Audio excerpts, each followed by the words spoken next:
শান্ত করবার জন্য কিছু স্লোগান দেওয়ার চেষ্টা করেছি। আমি এই মুহূর্তে মঞ্চে ডেকে নিচ্ছি বাংলাদেশ জাতীয়তাবাদী দলের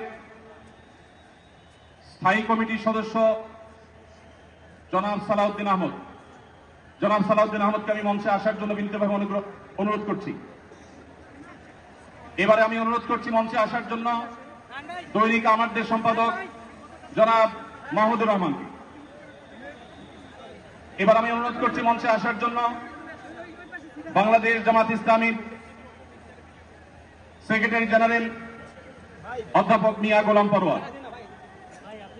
এবারে আমি মঞ্চে ডেকে নিচ্ছি ইসলামী আন্দোলন বাংলাদেশের নায়েবে আমির মুফতি ফয়জুল করিম হাফিজাহুল্লাহকে বিনীতভাবে মঞ্চে আসার জন্য অনুরোধ করছি।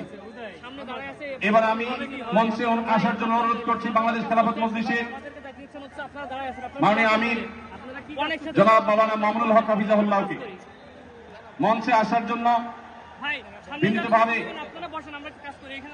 অনুরোধ করছি জনাব মাহমুদুল হাসান সোহাগকে মঞ্চে আসার জন্য বিনীতভাবে অনুরোধ করছি জনাব লতিফুল ইসলাম শিবলিকে মঞ্চে আসার জন্য বিনীতভাবে অনুরোধ করছি প্রফেসর মুখতার আহমদকে মঞ্চে আসার জন্য অনুরোধ করছি হযরত মাওলানা মুফতি সাখাওয়াত হোসেনকে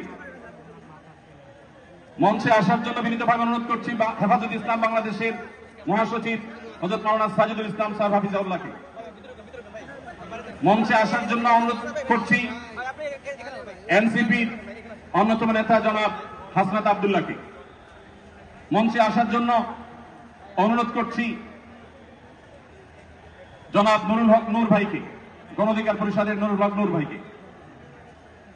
এরপরে আমি বাংলাদেশ জাতীয়তাবাদী দলের অন্যতম নেতা শহীদুদ্দিন চৌধুরী অ্যানিকে মঞ্চে আসার জন্য বিনীতভাবে আহ্বান করছি। এরপরে ইসলামী আন্দোলন বাংলাদেশের মহাসচিব অধ্যক্ষ ইউনুস হাফিজাহুল্লাহকে আমি মঞ্চে আসার জন্য বিনীতভাবে অনুরোধ করছি। এরপরে নেসারাবাদের পীর সাহেব হযরত মাওলানা খলিলুর রহমান নেসারাবাদীকে আমি মঞ্চে আসার জন্য অনুরোধ করছি এবং নাগরিক নিরাপদ সড়ক আন্দোলনের অন্যতম নেতা ইলিয়াস কাঞ্চনকে মঞ্চে আসার জন্য অনুরোধ করছি। এরপরে মাওলানা রফিকুল ইসলাম খান ভাইকে মঞ্চে আসার জন্য বিনীতভাবে অনুরোধ করছি। তারপরে মঞ্চে আসার জন্য আমি বিনীতভাবে অনুরোধ করছি হযরত মাওলানা হাসান জামিল হাফিজাহুল্লাহকে, হযরত মাওলানা জুনায়েদ আল হাবিব হাফিজাহুল্লাহকে।